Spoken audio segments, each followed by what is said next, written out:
আসসালামু আলাইকুম ভিউয়ার্স, প্রথমে জানিয়ে দেব ব্রেকিং বিষয়। এবার শেখ হাসিনা, পুতুল সহ 18 জনের বিরুদ্ধে গ্রেফতারি পরোয়ানা জারি করা হলো।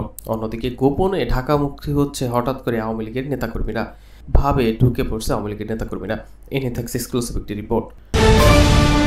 এরপর জানিয়ে দেব এবার বিএনপির নেতা ফখরুল স্পষ্ট করে হুঁশিয়ারি বার্তা দিয়ে বললেন, তারা ক্ষমতায় এলে প্রথম 18 মাসে 1 কোটির কর্মসংস্থানের ব্যবস্থা করা হবে।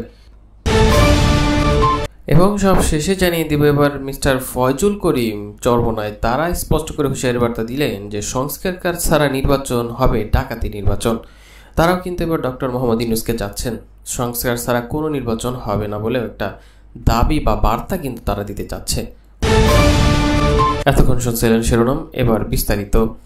হঠাৎ করে কিন্তু এবার ঢাকায় গোপনে ঢুকছে আওয়ামী লীগের নেতাকর্মীরা। এই বিষয়টি নিয়ে কিন্তু তথ্য জেনেছে গোয়েন্দা সংস্থা। তবে তার আগে জানিয়ে দেই, দুর্নীতি মামলায় শেখ হাসিনা ও পুতুল সহ 18 জনের বিরুদ্ধে এবার গ্রেফতারি পরোয়ানা জারি করা হয়েছে। পূর্বাঞ্চলের রাজযোগের 2টি প্লট বরাদ্দে দুর্নীতির অভিযোগে দুদকের আবেদনের পরিপ্রেক্ষিতেই স্বৈরাচারী সাবেক প্রধানমন্ত্রী শেখ হাসিনা ও তার মেয়ে সাইমা ওজেদ পুতুল সহ 18 জনের বিরুদ্ধে গ্রেফতারি পরোয়ানা জারি করা হয়েছে। অপর 16 আসামি হলেন জাতীয় গৃহায়ণ ও গণপূর্ত মন্ত্রণালয়ের প্রশাসনিক কর্মকর্তা মোহাম্মদ সাইফুল ইসলাম সরকার সহ আরও অনেকেই এখানে যুক্ত আছেন। ক্ষমতার প্রভাব খাটিয়ে পূর্বাঞ্চলে হাসিনা পরিবারের জন্য 60 কাঠার প্লট বরাদ্দ অনিয়ম দুর্নীতির প্রমাণ পাওয়ায় এই মামলা করা হয়। এটি অন্তর্বর্তী সরকারের সময় গঠিত কমিশনের পক্ষ থেকে শেখ হাসিনা ও তার পরিবারের সদস্যদের বিরুদ্ধে প্রথম মামলা। মামলায় বলা হয়, আসামিরা পরস্পরের যোগসাজশে ক্ষমতা অপব্যবহার করে 10 কাঠার 6টি প্লট বরাদ্দ প্রদান ও গ্রহণ করেন, যা দুর্নীতি হিসেবে শাস্তিযোগ্য অপরাধ। 2টি বরাদ্দ প্রক্রিয়ায় জড়িতদের বিরুদ্ধে পর্যায়ক্রমে মামলা করা হবে। সে বিষয়গুলো উল্লেখ করে আদালত দুর্নীতি মামলায় শেখ হাসিনা পুতুল সহ 18 জনের বিরুদ্ধে গ্রেফতারি পরোয়ানা জারি করেছে। অন্যদিকে আতঙ্কের বিষয় হচ্ছে, গোপনে ঢাকামুখী হচ্ছে কিন্তু আওয়ামী লীগের নেতাকর্মীরা, তথ্য দিয়েছে গোয়েন্দা সংস্থা। ইতিমধ্যে আপনারা জানেন 12 তারিখে কিন্তু শাহবাগে জড়ো হতে থাকবে একের পর এক সাধারণ জনতা। মিজানুর রহমান আজানি সহ আবদুল্লাহ সহ আরও নানা ধরনের ইসলামী স্কলাররা তারা কিন্তু ডাক দিয়েছে মার্চবার গাজা কর্মসূচি। সেখানে হয়তো কোনো ধরনের কিছু ঘটতে পারে। গোপনে ঢাকামুখী হচ্ছে আওয়ামী লীগ নেতাকর্মীরা। তো গোয়েন্দা সংস্থার এমন তথ্যের ভিত্তিতে এমন বিষয় কিন্তু উঠে আসে, কোনো তো নাশকতা যেন না হয়। প্রতিটা আওয়ামী লীগের নেতাকর্মীরা গোপনে দলবদ্ধ হয়ে ঢাকামুখী হচ্ছে। গোয়েন্দা সংস্থার হাতে এসেছে এই তথ্য। ধারণা করা হচ্ছে তারা রাজধানীতে অস্থিরতা তৈরি কিংবা সাবেক প্রধানমন্ত্রী শেখ হাসিনাকে ফেরাতে আন্দোলনের প্রস্তুতি নিচ্ছে। এই প্রেক্ষাপটে নতুন করে সংঘাত ছড়িয়ে পড়ার আশঙ্কা করছে পুলিশ প্রধানের সতর্কতাও জানিয়েছে। পুলিশ ও সংশ্লিষ্ট সূত্র বলছে, গত 5ই আগস্ট সরকার পতনের পর চট্টগ্রাম সহিংসতা, দখল, সংঘর্ষ ও রাজনৈতিক প্রতিহিংসামূলক কর্মকাণ্ডে সরাসরি জড়িত বা জড়িয়ে পড়েছে আওয়ামী লীগের বিভিন্ন নেতাকর্মীরা। এদিকে রাজনৈতিক শূন্যতা, অন্যদিকে পুলিশের দুর্বল মনোভাব সুযোগে এসব অপরাধ সংঘটিত হচ্ছে বলেও গোয়েন্দা সংস্থা তথ্য দিচ্ছে। গোয়েন্দা পুলিশের এক গোপন রিপোর্টে উল্লেখ করা হচ্ছে, আওয়ামী লীগ 1 সপ্তাহের মধ্যে ঢাকায় শেখ হাসিনাকে ফেরানোর দাবিতে শক্তি প্রদর্শনের উদ্দেশ্যে দলীয় নেতাকর্মীদের সমবেত হতে বলা হয়েছে। এই তথ্য ছড়িয়ে পড়েছে সামাজিক যোগাযোগ মাধ্যমে, যা সাধারণ মানুষের মধ্যে উদ্বেগ তৈরি করেছে। এমন বিষয়ে নানা ধরনের তথ্য উঠে এসে এই সকল বিষয়ে সাবধান করেছে কিন্তু গোয়েন্দা সংস্থার একটি ইউনিট। এদিকে সরকার এলে প্রথম 18 মাসে 1 কোটি কর্মসংস্থানের ব্যবস্থা করবেন বলে হুঁশিয়ারি বার্তা দিয়েছে বিএনপি নেতা মির্জা ফখরুল ইসলাম আলমগীর। জাতীয় সংসদ নির্বাচনে নির্বাচিত হয়ে সরকার গঠন করতে পারলে প্রথম 18 মাসে বিএনপি 1 কোটি কর্মসংস্থান বা চাকরির ব্যবস্থা করবে। 2034 সালে জিডিপির লক্ষ্যমাত্রা $1 ট্রিলিয়ন নির্ধারণ করেছে বিএনপি। এছাড়া জনগণের ঘাড় থেকে বাড়তি করের লাগাম টেনে ধরা, মানুষের মন থেকে করের ভয় দূর করে কিভাবে কর আহরণ বাড়ানো যায় তা নিয়েও দলটি কাজ করতে চায়। এ সকল বিষয় নিয়ে ব্যাপক তথ্য দেয় কিন্তু মির্জা ফখরুল। $1 ট্রিলিয়ন ইকোনমি শিরোনাম দেয়া ওই পোস্টে মির্জা ফখরুল ইসলাম আলমগীর লিখেছেন, জাতীয় সংসদ নির্বাচনে বিএনপি নির্বাচিত হয়ে সরকার গঠন করতে পারলে প্রথম 18 মাসে 1 কোটি কর্মসংস্থান বা চাকরির ব্যবস্থা করবে। প্রত্যক্ষ বিদেশি বিনিয়োগ সহ নানা বিষয় তুলে ধরেন। তো এদিকেও জিডিপির বিষয়েও তুলে ধরেন তারা। 2034 সালে জিডিপির লক্ষ্যমাত্রা $1 ট্রিলিয়ন নির্ধারণ করেছে বিএনপি। জনগণের ঘাট থেকে বাড়তি করের লাগাম টেনে ধরবে, মানুষদের ভয় দূর করবে। বাংলাদেশে বিদেশি বিনিয়োগ বা এফডিআইকে জনপ্রিয় করতে বিএনপি 11টি রেগুলেটর পরিবর্তনের প্রস্তাব করেছে বলেও পোস্টে উল্লেখ করেন মির্জা ফখরুল। এর মধ্যে 8টি প্রস্তাবের কথা তুলে ধরেছেন তিনি।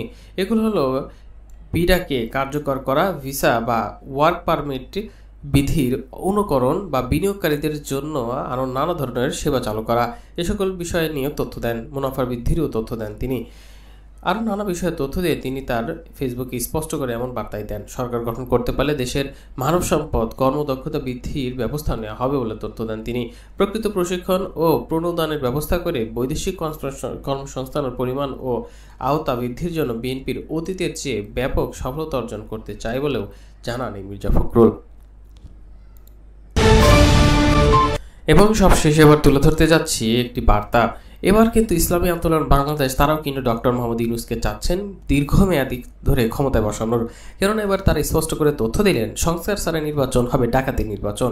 এমন বার্তা দিয়েছে সৈয়দ ফয়জুল করিম চরমনায়। তারা স্পষ্ট করে সংস্কারের পর নির্বাচনের দাবি করা ইসলামী আন্দোলন বাংলাদেশের সিনিয়র নাইবে আমির মুফতি ফয়জুল করিম চরমনায় বলেছেন, জুলাই বিপ্লবের মাধ্যমে আমরা একটি নতুন দেশ পেয়েছি। এই জন্য সংস্কারের পরে এই দেশে নির্বাচন দেওয়া হোক।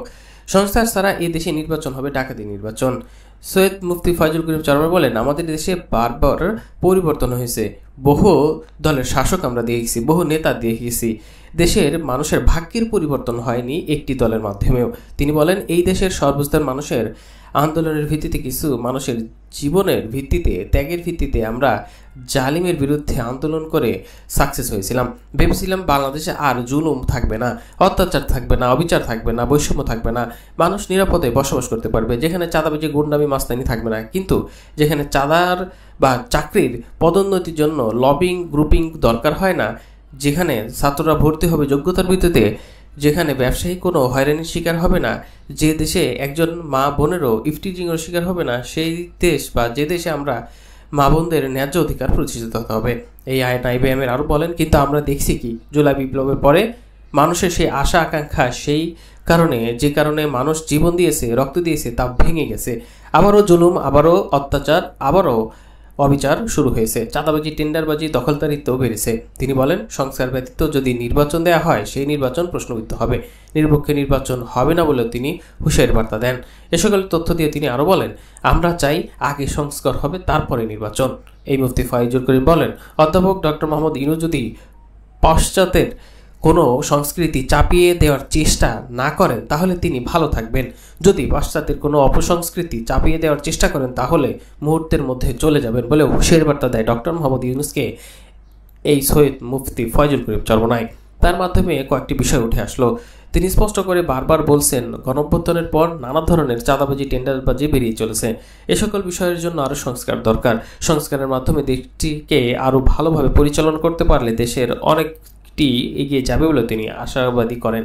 তবে তিনি যে বিষয়টা বলেন নির্বাচন আগে দেয়া হোক, এ বিষয়ে তিনি নারাজ।